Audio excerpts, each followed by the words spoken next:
All flights are now boarding. Welcome to Indie Game International.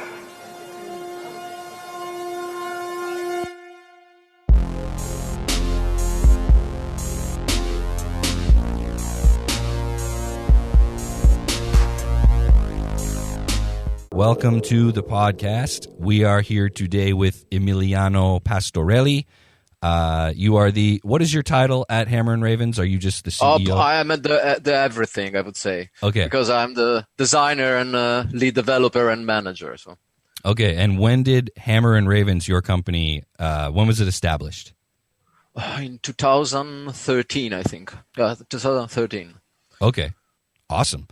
So we are here today. You were called out by Maximiliano and Antonio over at Dev9K. They said that you make awesome games and that you would be an awesome guest on this show. So I contacted you, and here we are. I'm very excited to speak with you. I played 3 of your games. I played Razerwire Nanowars, Headbangers in Holiday Hell, and your newest game, Empires in Ruins. So, Emiliano, why don't you give us the elevator pitch for Empires in Ruins, your newest game? Tell us what it is, what's it all about? We used to call Empires in Ruins a most offensive, defensive grand strategy game because it's offensive in many ways, not just like in terms of battles thought, because as you might have seen, the main character is not really super friendly, and it's mixing some genres of strategy that are like they range from defensive to offensive. So you have like battles that are a hybrid of tower defense and RTS. And then you have the main management in the main map that it's somewhere between a 4X game and kind of a visual novel, I would say. Okay, tell me, so right out of the gate, I'll tell you right now that I am not a big fan of strategy games. It's not a genre that I'm normally drawn to. I did thoroughly enjoy my time with Empires in Ruins. You mentioned, so basically what I'm getting at here is that I'm not versed in the genre really at all. So when you say 4X, what are you talking about? 4X is the genre started by the Civilization-like games. So it's exploit, expand, exterminate, and explore. That's what defined this genre with this 4X. Okay. And so it's like all the empire management games, like from Europa Universalis to Crusader Kings, they are all 4X based. I had this question written down. I wasn't going to get to it until a little later, but I'm going to ask it now because of what we just spoke about. As I mentioned, I'm not necessarily a huge fan of the tower defense genre or the strategy genre, but I did have a lot of fun with this game. What unique selling point does Empires in Ruins have over other games in the genre, would you say? It's mixing things in a way that I never saw before, and all the review mentioned that they never saw it before. And I like when they say, surprisingly it works, because I think almost everyone is skeptical about this mix, but then somehow it clicks all together and it works. So was that your plan from the beginning, to have all these different genres mixed together and click as well as they do? The plan was that, but I was not sure that they were going to click that well until near the end, basically. So bring me to that moment where you realized all this experimenting, all this tinkering that you were doing with this genre and with this game, like when you realized it had all clicked and the game worked the way you intended. Take us to that moment. It started with developing the battle parts, the tower defense with some RTS influence, and I spent a lot of time on that part because it was really production heavy in terms of gameplay, mechanics, assets, and everything. And then when that part was decent enough to play, then we did quite a lot of testing there, and then I started integrating and developing the management part. And even since the beginning, it kind of worked. Like I had in mind this idea that I liked the tower defense gameplay, but for me, tower defense games were always a bit too shallow somehow. I'm not a fan of like casual tower defense games. I don't play any tower defense on mobile, and I wanted something a bit nerdier. Like I want something with some depth and some strategy feeling to it. So, and then the very first part, the first version of the main map was just like choose your battle. There was not much to do. So there, it looked like a good interactive menu. And then I started building up on all the a sort of AI for the enemy, a sort of progression. And I think the moment that I plugged the campaign and the dialogues in the game, that's when it started to give me a sense, oh, yes, it works, because it was motivating the battles with the plot somehow.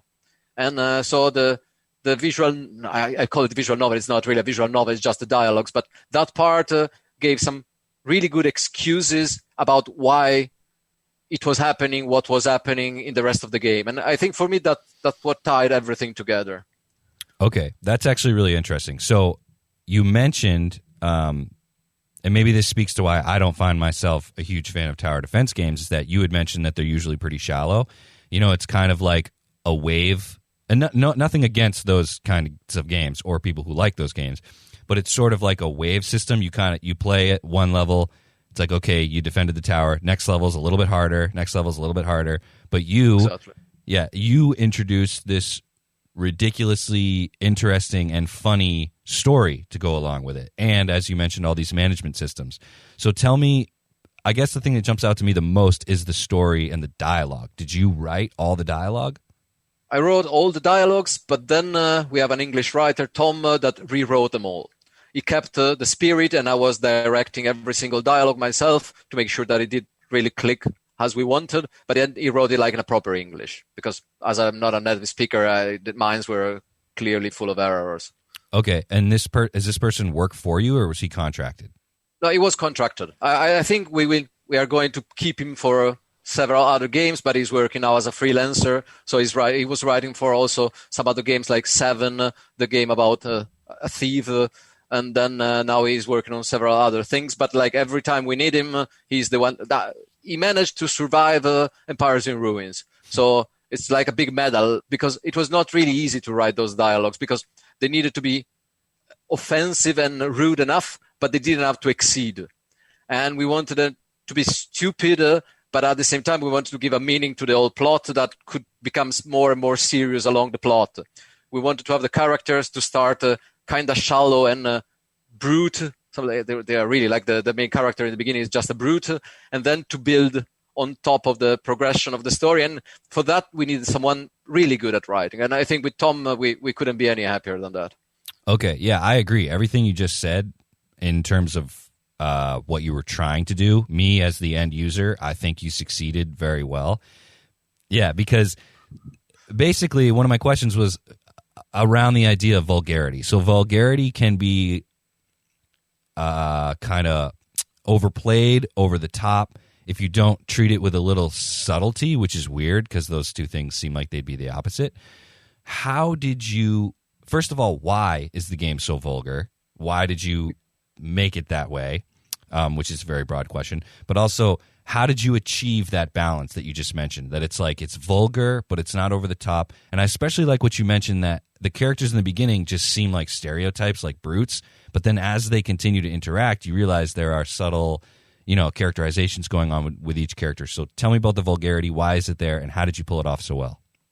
We wanted to have a game that mirrored a distorted but kind of realistic view that we had of the real world.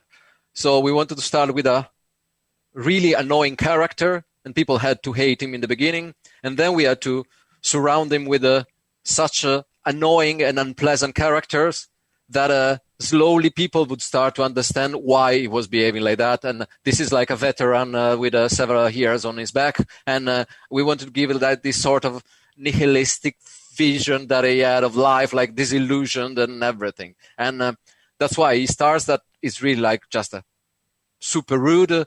But then there is only one positive character in the game. That is how it's called, like Turg, the corporal. Right. And he was meant to be the only positive thing in the whole story of the game, like the only positive light. And he stays positive from the beginning till the end.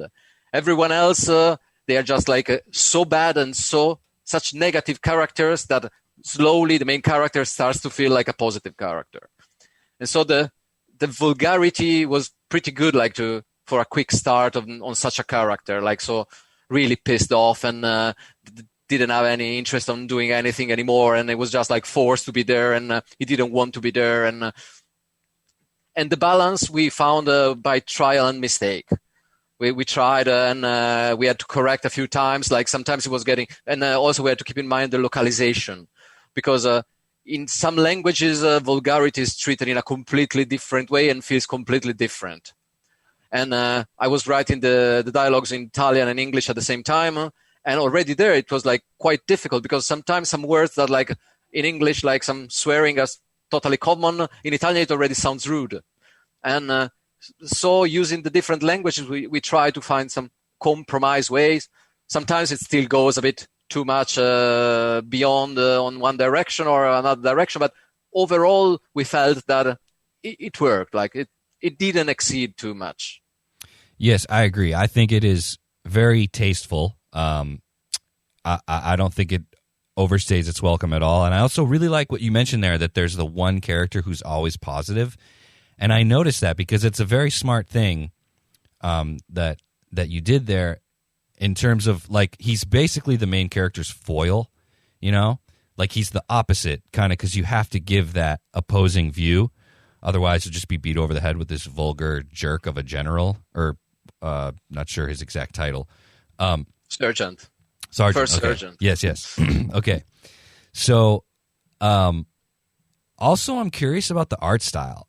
Like, all the promotional material, and when the two characters are talking, it's sort of like it's almost like a hand-drawn airbrushed look. How did you pull that off? Who did that? We started like in the real beginning. We had a lot of different artists. We didn't have any budget at first. Not at the end, we had much more. But like through the process, we managed to pull things together. But in the beginning, we were just like working with whatever we got. And we got artists that were with us for like 1 month and then just disappeared, for example, without saying anything, or like, and never saw them again. And at some point, one of them that disappeared managed to draw the. I think no. First, we had one of them that reappeared at the end that drew the main character, and that was like basically the template for all the visuals. Then we got some other artists that made all the other characters and did follow the guidelines of the first character, and then we managed to polish a bit near the end to make sure that everything more or less looked in the same style. And that the colors fit with the game. We want the game really grim altogether. Like everything had to kind of promote negativity, let's say, even if that sounds pretty bad. But like it had to be like a game about. It's not a game about glory or about victory or about a celebration. It's just like a kind of a survival game. Like the main character needs to make it till the end, but he's not expecting to be triumphant or to win whatever honor or whatever. Okay, I think it definitely, it's weird because while you're playing the actual tower defense game, like the actual gameplay, the art style doesn't totally match up with the promo material and kind of the drawing, the visual novelization aspect of it, but I think it works really well together. And I think you mentioned you want everything to have like a nihilistic and negative feel. It does feel like a dirty, grungy game, but I mean, the gameplay itself is extremely fun. And I like how you mentioned, too, earlier that it's, like, nerdy and that it's the opposite of shallow. There are so many systems to keep track of. Was there ever a time where you had too many systems and you were like, we need to dial this back? Or was it kind of balanced throughout? No, we did cut some stuff out, especially about the enemy's abilities. Because each enemy has, like, quite some well-defined behavior and some special abilities. But at some point, we realized that when so much is happening in the scene, the player is just losing track of what's happening. Like every single system kept on working, and altogether they created a chaos of battle that is also sort of realistic. But it made too much confusion sometimes. So some enemies' abilities have been like reduced, and we also had like an enemy that we never put into the game, even though we had already all the assets. It was a boat with a cannon. But then we thought, why should we overcomplicate things so much? And then we decided, okay, no, it's better to put it out, and then we still have the asset. One day we might still use them. Very cool. When it comes to editing, right, cutting things out, is that a painful process for you, or do you find it fulfilling because it's necessary? It's necessary. And my training for this was Razerwire. Razerwire was my solo project made. I had a a deadline in hours. I wanted to make the full game in 100 hours. Then it took like 120. But then when I was designing everything, I was like always considering, do I have time for this? No, I don't. And then I was removing it from the game. Okay, so that's we can transition to Razerwire now because I played that game. It looks like it's quite a bit older than Holiday Hell and Empires in Ruins, only by a few years. And you mentioned you did it in 100 hours. Was this for a game jam, or were you challenging yourself? No, it was a challenge I made myself. Also, a developer friend of mine was making a game at the same time, and we were kind of racing each other, but he never finished it, so I won. Oh, very nice. Congratulations. So when you were making Razerwire, did you intend... Well, first, why don't you explain what Razerwire is before we get into the details. Razerwire was an idea that I had once while sitting on the toilet. And I had this idea for a mobile game. And I thought it would be nice to move your finger and draw some sort of a laser between a fixed position and your finger and use this to kill the enemies. And then I kept the idea there for years. Like I have like some documents where I store the ideas that I don't have time to implement. And then when came the time I wanted to make the game, I made it during the development of Empires in Ruins, and I was making it during lunch breaks. So I was working a half an hour a day and then 1 hour a day on that one, but with a timer. So it was really forcing me to stick to the precise, even short deadlines, and I couldn't escape. Like, okay, it took me a bit longer than 100 hours, but not by much. And the fact that I had so little time every day optimized my work so much. And I never saw it. In Empires in Ruins, I've been working on it for years, but sometimes you really waste a full day. You get distracted easily sometimes. Like if you're implementing something very boring or something that you don't manage to fix on the first attempt, then it's really easy. You check, what's on Facebook? And then you get distracted.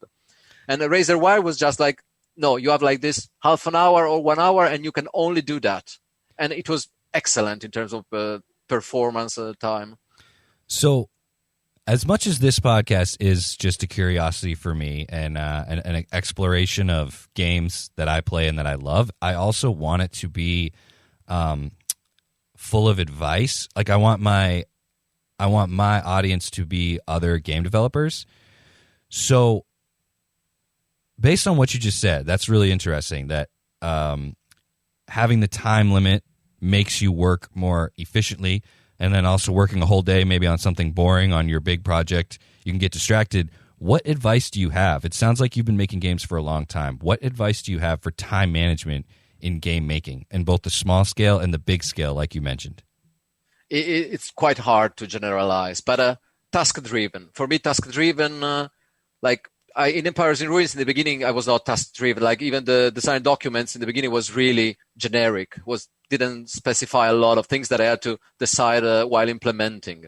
And I'm trying to avoid this mistake with all the new projects because that makes you lose a lot of time. But if you have like a specific task set, and for example, every day when I start working, I have all the developers, they hate my approach, but it's really effective for me. I open Notepad and I write on Notepad the tasks for the day. There is even do the accounting or call that person or implement this feature. And then I stick to those.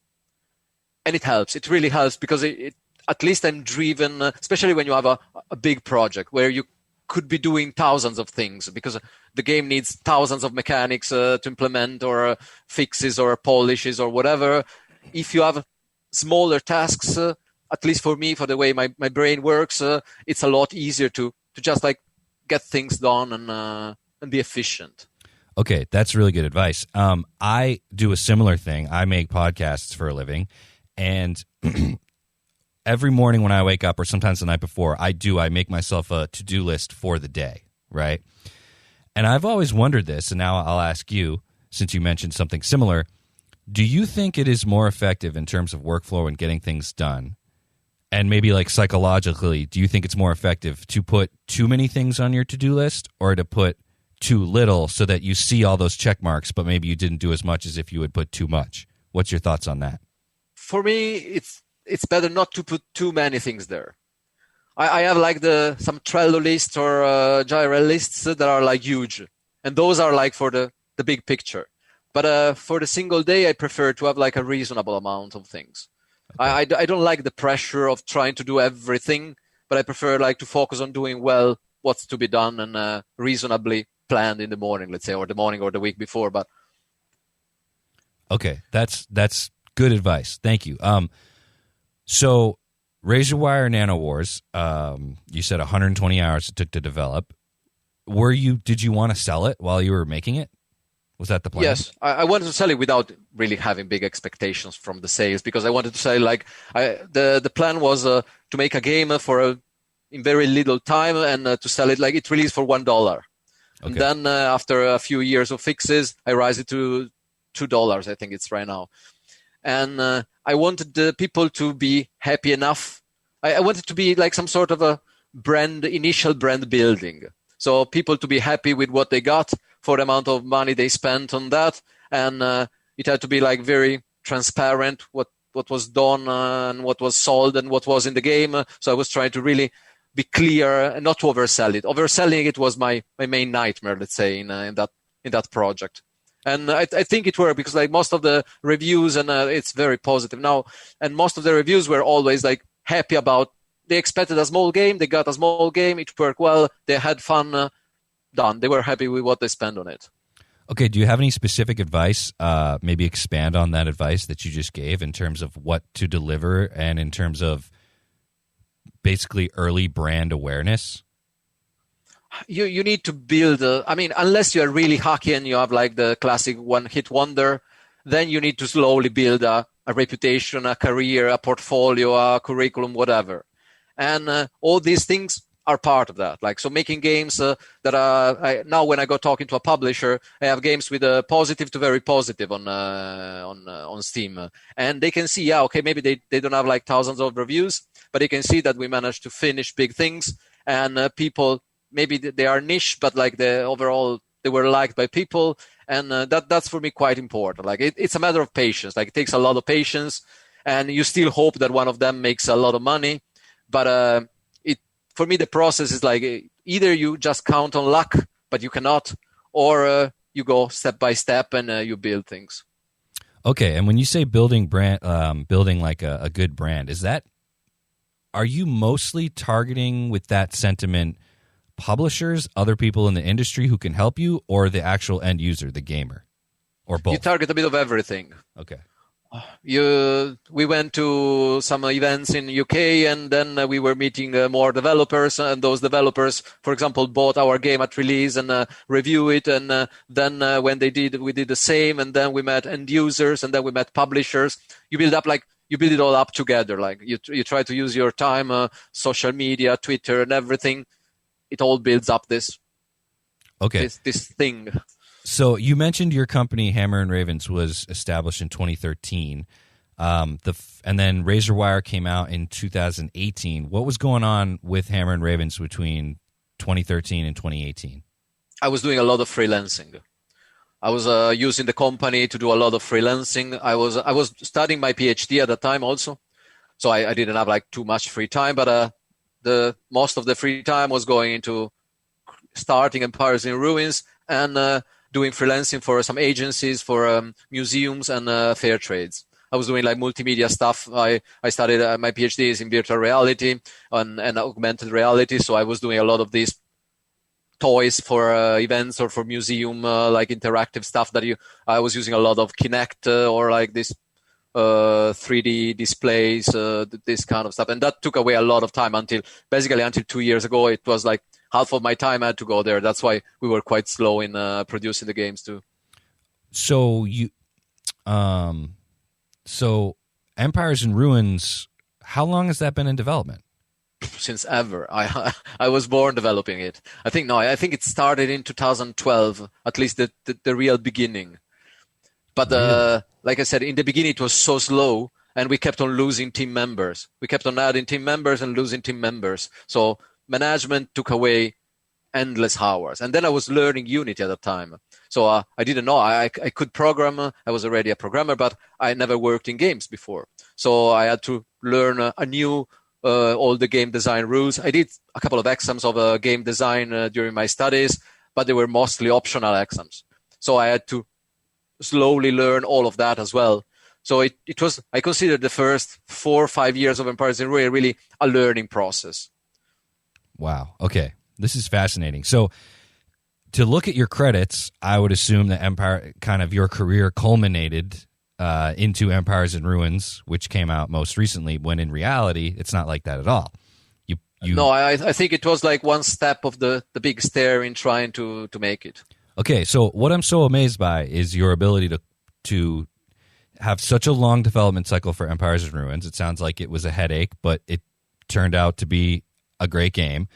But somehow in the middle, you got a PhD, you did all this freelance work, you made Razerwire Nanowars in 120 hours, and additionally, you made my 100% favorite thing you ever made, Headbangers In Holiday Hell, which came out in 2020. How did that happen? One needs to be good at scheduling things, I think. You need to, like those tasks that I was describing before, that's the only thing that works. I can focus, I can be quite a fanatic, a single-minded person when I focus on something. I can also easily get distracted, but if I focus on something and I decide I want to do it, then I basically bring it to the end, like almost always. It was completely different before my studies. I think before 2009, I was starting a lot of things and I was not finishing any. And then at some point, I was so pissed off by myself at doing that.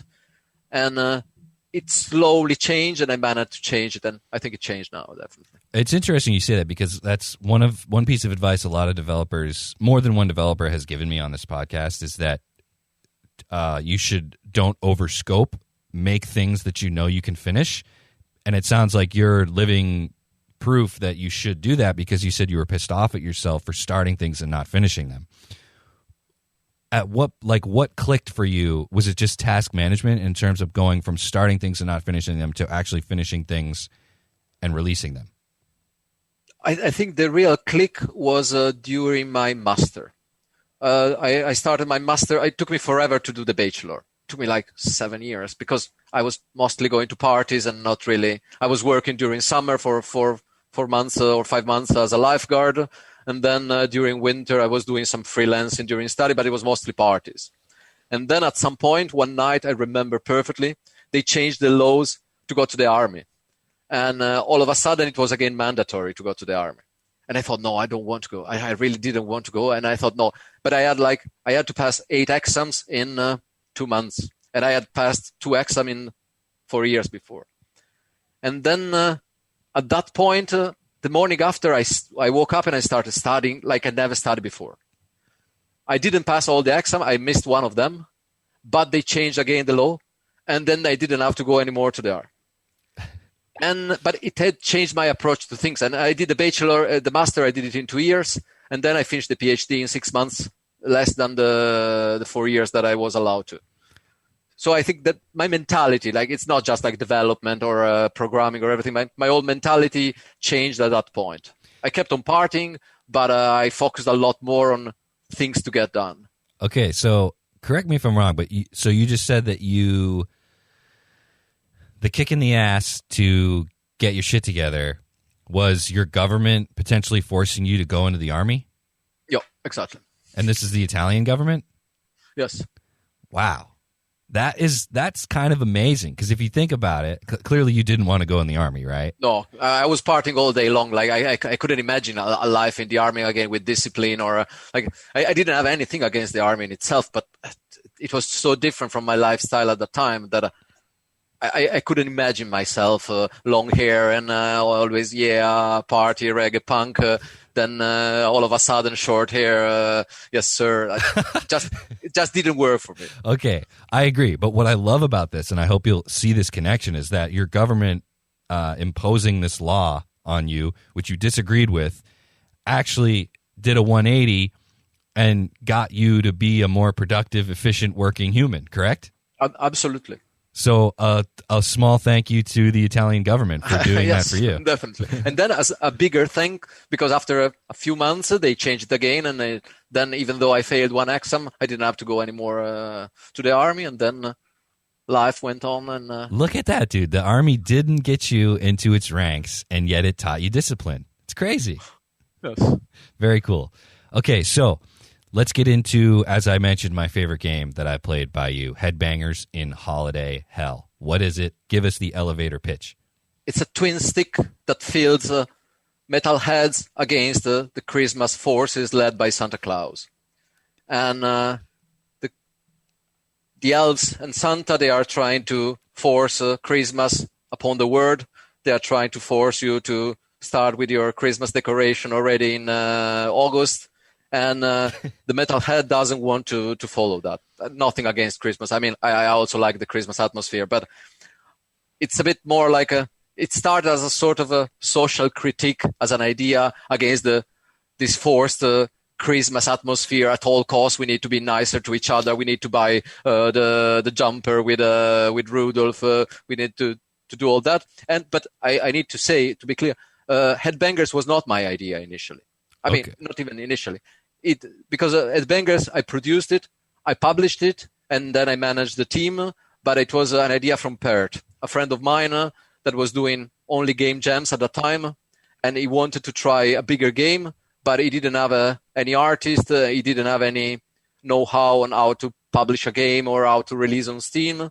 And then I said, okay, listen, I take over that part. I provide you an artist, and then we do it. And then we did it. So did you actually do any work on it, or were you just the publisher? Swearing, a lot of swearing to try to keep people in line. And then I was doing all the promotional part, and then doing a lot of testing and trying to force Pert to change his ideas about something or about something else. And then I found the artist that was a guy that I was already in contact with, an Italian pixel artist. And then I put them together, but they were quite different brains. And then to keep them working together, it took like the stick and the carrot, and you had to beat them both with both. Okay. So tell me about, like, maybe just tell the story of the entire, I realize this could take forever, but maybe a truncated version of the development cycle of this game. Like, when did you first hear about the idea, and what did it sound like as an idea to you when it was brought to you? At some point, Pert decided to try the game. Like I said, he was making a lot of a very small game for game jams, and they were quite nice, quite cute, like simple ones with very simple visuals. And then he started making the very first version of Headbangers. Visually was kind of ugly. I had to tell him that the visual, like, I love the idea. I love this. I listen to a lot of metal since, like, I don't know, 25 years now, and so I really like the idea of having a heavy metal game, and I like the idea of having the Christmas elves as enemies. It did click with me pretty well, but the game as it was at that moment was nowhere near releasable. Let's say it didn't look like Pert could do quite okay with pixel art, but the animation and everything, of course, like it was not on a good level that one could sell it on Steam. It could be a free game on itch, for example, but that was it. And but then I started talking with Francesco, the other pixel artist, that is also the one that remade the visuals for Razerwire a couple of months ago. And he was interested. He wanted to give it a try. He had already worked on a couple of pixel art games. He wanted to do more. And so I just put them together. There was already this demo version, very basic, like completely different from the actual one. It was mostly defend a room. You just were inside a house, and you had to defend the house against the elves. We wanted also to bring that into the final game, but then we lacked time. We decided that it had to be quite a short project because we didn't expect it to sell much. So we thought, okay, we do it, we release it, we polish it, we want people to be happy about it, but we didn't expect big sales, like realistically. And so we thought, okay, it needs to be limited in time. So we gave ourselves the Christmas as a release because it's a Christmas game, so it had to release for Christmas. And then we kept on also, like Razerwire, we kept on ditching features, we kept on reducing the scope, and we tried to find a balance that could be good enough. And then we just did it. I have to say, I love this game. I have not beat it. I got to the last boss. It's one of those games where you have to beat the whole thing in one sitting. Tell me, was that a decision from the beginning? It was a decision because we knew that we couldn't create shitloads of assets. We couldn't have like thousands of enemies. We couldn't have like the content to make a full, I call it full game, but it's a full game, but like an RPG, let's say, or a game in which you keep on exploring new places. And that was the same with producing the environments. That they are procedurally generated, yes, but to make new ones, you had to write new code and produce more assets.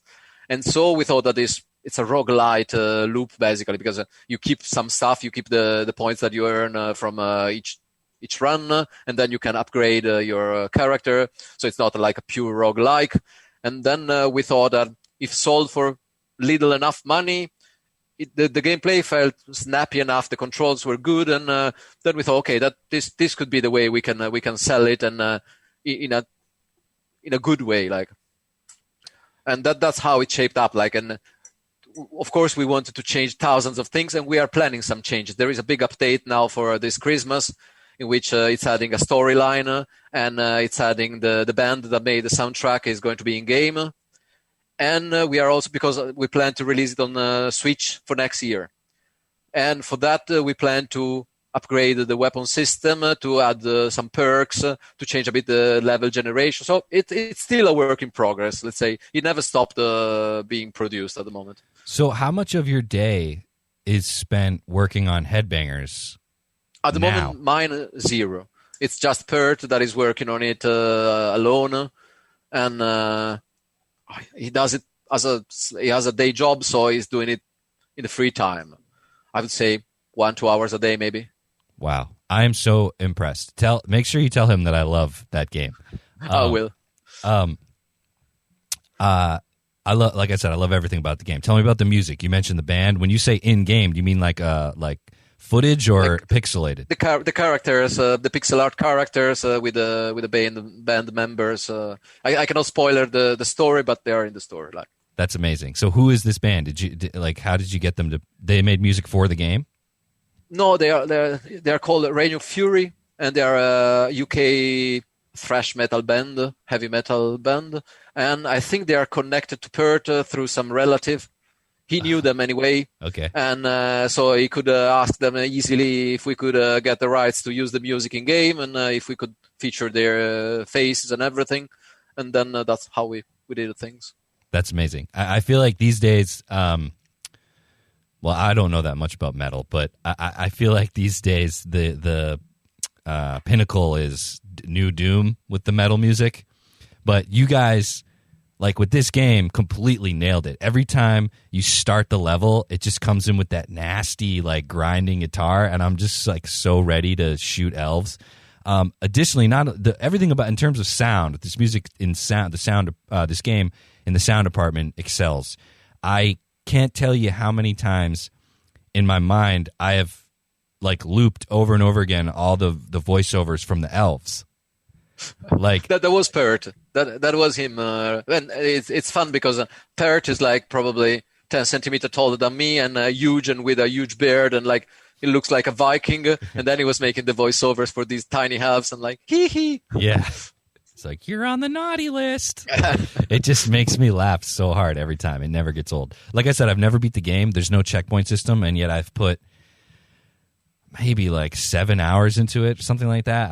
I for a while there, I was playing it nonstop over and over. I love that game.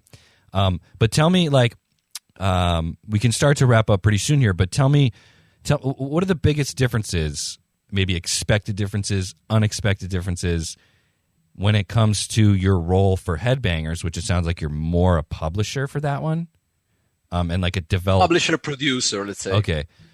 What are the biggest differences between that and creating this thing that you've always wanted to create, working so hard to create something like Empires in Ruins? What are the biggest differences, and what have you learned from taking on the role you took on with Headbangers? That it's really nice to have people that take over some tasks. That if you do everything yourself, it takes a lot of time, a lot of stress, and a lot of work. And with Empires in Ruins, it was necessary. In Empires in Ruins, we were a lot of people in the team, but I was the only programmer. Okay. And everyone else was a 3D artist, illustrator, or a writer, but I was doing the whole management, the design, the marketing, and the programming. And you have so many hours in a day. Right. So even though you might optimize them or you might try to do your best in using them to the top, there is a limit. And so I really enjoyed the fact of not having to do any technical work on. I love the technical side of programming and developing and everything. But Headbangers was pleasant because I didn't have to do it. So for once I could tell how I thought that things had to be done and then discuss forever when did not agree. Of course, it was like a democratic project. So it was constant discussion, but it was different than having to do it yourself all the time, everything. So with Headbangers, is this the first time you took on that role? In which I took that role alone, in which I only did that. Okay. Because I basically did also the same for Empires in Ruins, because I had to manage the whole team and tell people what to do and how to do it. But there it was overflown by technical needs and by everything else also. So when Headbangers came up as a potential project that you could work on, was there hesitation because you were still doing Empires in Ruins? No, none. We said yes right away. Okay. Very cool. All right. I thought, okay, Empires in Ruins was in early access. So, yeah, there was still quite a lot to do, but it was not as heavy as it was before release. Okay. There was 1 year of early access, and it's a full-time job, but still it's not the same pressure because it released in early access already quite complete. So, yeah, there were features that I added. There were a ton of bugs that I fixed. There was everything, but the worst was already done. Okay. So I could do something else in that time also. Very, very interesting. I noticed actually on your LinkedIn that you are I believe it was phrased project scout for Whisper Games. Yes. That's a Chinese publisher, right? Yes. So what does that mean, and how did you get involved with that? We started working with them because they took care of publishing Empires in Ruins in China, in Asia, not just in China. Right. They did the localization in Chinese, Japanese, and Korean, and they did the promotion in China.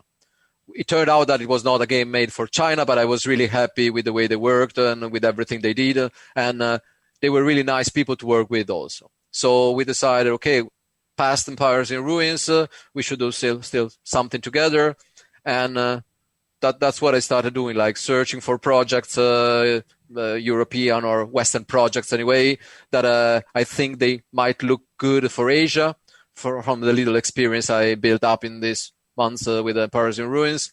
And then when I see something, I contact the developers. I ask if they are interested. If they are, I send a first link to the guys at Whisper Games.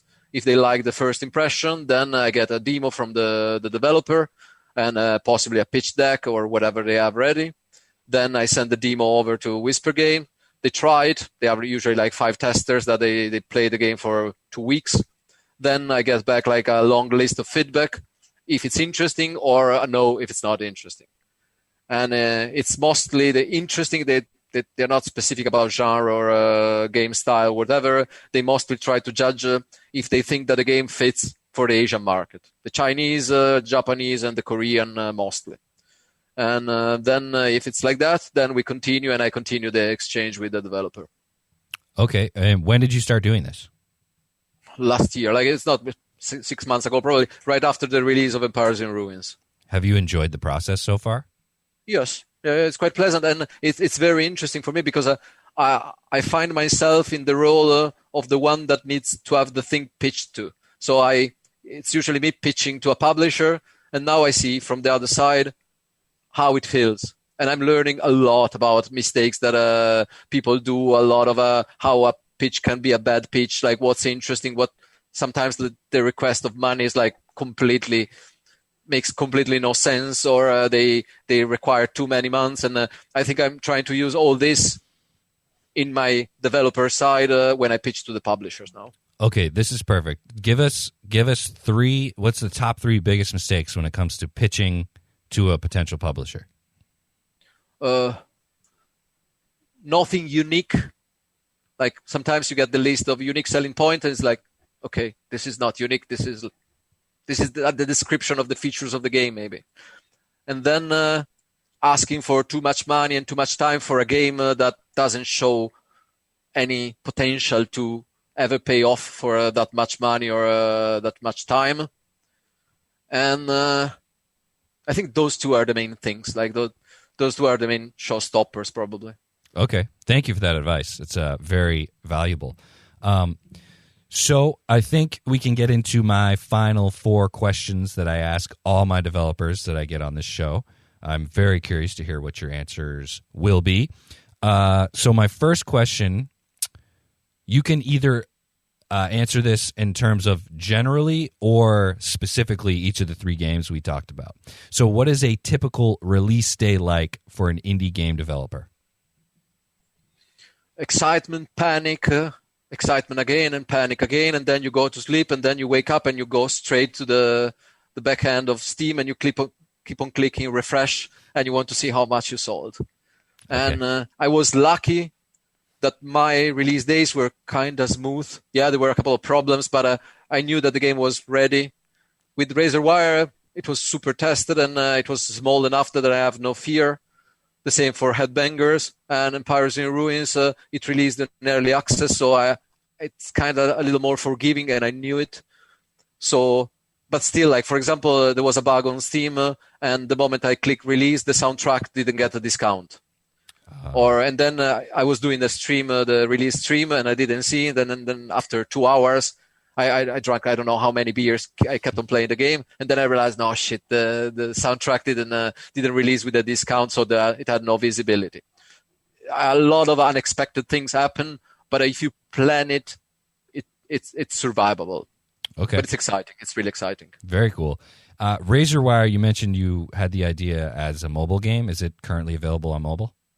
No, because I tried. I made a mobile port. I tried a double version with a touch screen or with a joystick on screen. But unfortunately, even though the idea was born for mobile, it doesn't work for mobile because it requires continuous input. So you need to keep your finger all the time on the screen, and you keep on hiding things. So it's not pleasant to play because when you move the wire, your hand will be hiding stuff on the screen. Oh. And you need to go around a lot. We try to put it vertical to see if it changes, but you need to cover the whole screen. And then you keep on hiding things. For mobile, it's a bit easier if you have like a one-touch input, so that it's not that it's continuous like there. This is very interesting. So when did you realize that was a problem? When you were actually had your finger on a screen? Yes. Because I made making a port was kind of easy. Like the game was super optimized. I made it also to learn how to optimize 2D. So technically, it's really, really, really well made. It has like a lot of over-engineered things that a small game like that shouldn't have, but it was for learning. So it could go to mobile right away. It took me like 3 clicks probably. And then once on mobile, I saw the problem. And then I tried with this on display on screen, the joystick on screen, but it was not. With the joystick, you don't have such a reactivity that you have with the touch. Right. And the screen is small on the mobile. So to move around, it's possible to play it on computer with a controller. It's not my favorite, but it's doable. On mobile, it just didn't work. So we thought it's pointless to put any effort in releasing this game now on mobile, for even if you release it for free or for a portfolio, if then people don't enjoy it, why? Right. Okay. Very interesting. All right, so next question. What is something that you want gamers to know about independent video game development? A message you would deliver directly to the gamer about what you do? I'm absolutely speechless in front of this question. It's really hard to say. You cannot expect people to reward the effort that it took to make the game, even though sometimes you feel like, because they don't pay you for the effort. They pay you for the product. So you cannot expect them to be just happy because you didn't have any budget to make the game. If the game is not enjoyable, they have all the rights to say that it's shit. And so, yeah, they need to know the work behind, but I don't think it's going to change their mind about it. Like sometimes they should understand a bit. Sometimes they feel like not all the gamers, but they feel a bit too entitled, that there is something that they don't like in a game, they don't write it on the forum. Maybe they just leave a bad review because they don't like that single thing. It happened to me that I changed that thing and then they changed the review, but it shouldn't be like that. It's your product. You're trying to make it enjoyable for everyone, but nobody has really the right to be too aggressive towards things that they don't like, I think. Okay. Then they have all the rights to don't like the game, of course, but they cannot expect you to put a lot of work in changing something just because one of them didn't enjoy that thing, for example. Okay. Very interesting. I'm very happy that you gave that answer, especially the first half of the answer that you just gave is not normally something that I hear. The second half of the answer you gave is typically what I hear from developers. So I very much appreciate your giving both sides of that, and I thank you. So now kind of on the flip side, what is one piece of advice that you would give to your fellow indie developers? One distilled piece of advice. I think this one is going to be quite classic. Start small, do small things, build up a team, build up some contacts, and go step by step. Because like the one hit wonder is like, yeah, it can still happen, but it's like one of, I don't know how many millions, and you cannot count on that to make it. And then if you don't make it and you count on that, then you will be super disappointed, and maybe you will drop the game development job and do something else. And just because you had too big expectations based on something not realistic. Okay. Thank you. Thank you for that advice. That's awesome.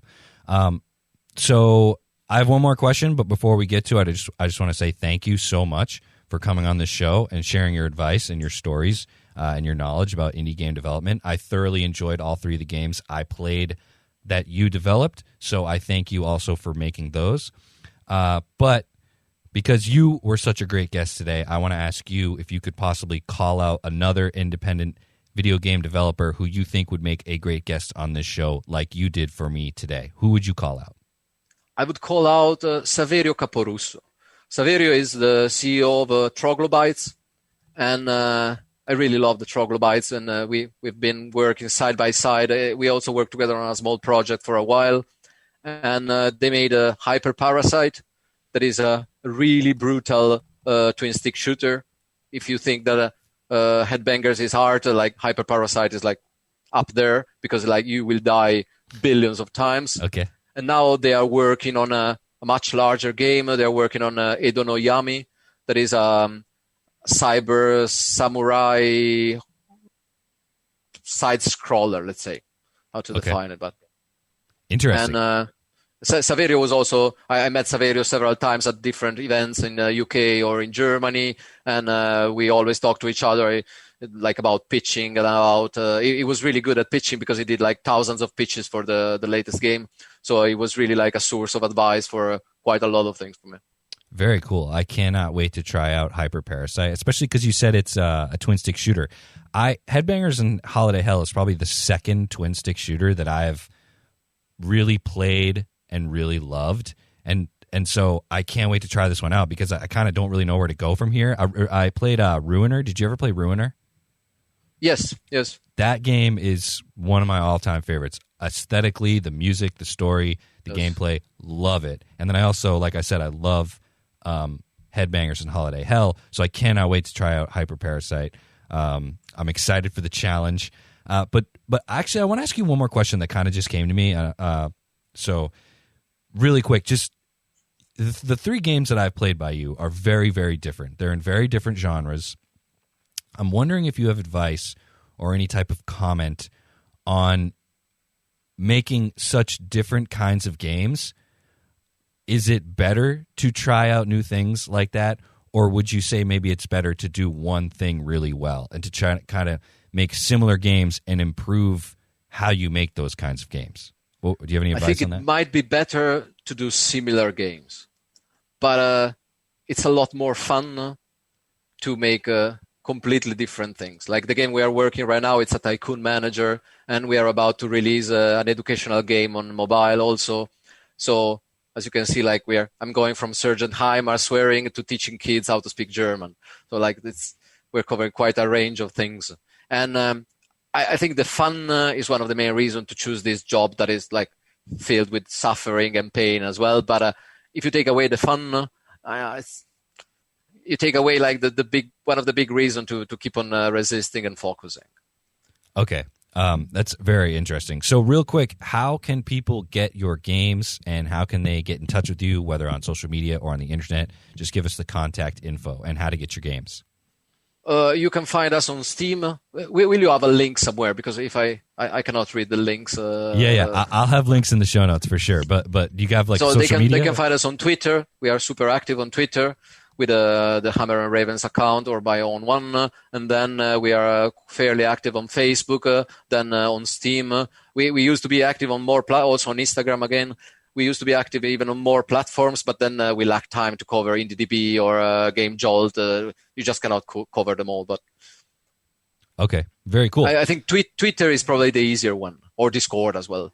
All right, cool. Yeah, I will link to all those things, and I appreciate your providing all that information for me. So one more time, I just want to say a massive, massive thank you to you, Emiliano, for coming on the show and sharing the stories and the knowledge and the experiences within your indie game development career. And so I hope you have an amazing day, and I cannot wait to play whatever it is you put out in the future. You will see soon something about what we are working on, and it was super fun, this conversation. I hope I didn't scare people away too much. I hope I didn't give this illusion to some. I hope I didn't give false hopes to some other ones. But this is more or less like the realistic story of how it started, how it went, and how it's going.